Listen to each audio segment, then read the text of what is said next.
So when can comparison actually be of value in our lives and in our business? Today, I want to look at pick your path.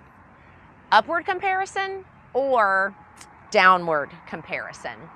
So when we have upward comparison, it's where we will look to someone that we believe to be better than we are in whatever that comparison piece is, and we utilize it in a sense like a gold standard to then push ourselves towards growth. Think of an athlete that's going to compete in the Olympics. And one of the things that Olympic athletes will really focus on is what are the current standing Olympic records and what is it going to take for them to break those records.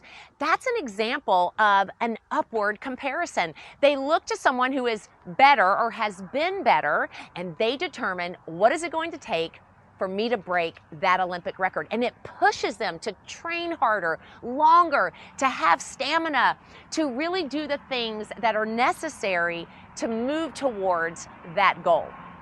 That's upward comparison. What does it look like, though, if we have a downward comparison? In a downward comparison, what we're doing is we're gonna look or try to find someone that we have determined is less than us. They're not as good as us. The challenge here is we can have a lot of ego. We can have a lot of pride. We can think ourselves better than we actually are because we're choosing to have a downward comparison to someone that we see is not at the same. It's like comparing an apple to an orange, for example. It's two very different fruits. So in a downward comparison, what we have to really think about is if we're choosing to downward compare, are we hindering ourselves in actually growing beyond what is possible? Let me give you a scenario. If you're in sales and you want to be okay with where your sales are, in other words, you want to exist in some complacency or comfort zone space, then you could look at someone who has less sales than you and you can go, man, they sold one, I've sold two. But are you capable of selling four? And because you're in downward comparison, you're actually less in living into your potential than if you were actually upwardly comparing to someone that is farther along, selling more than you.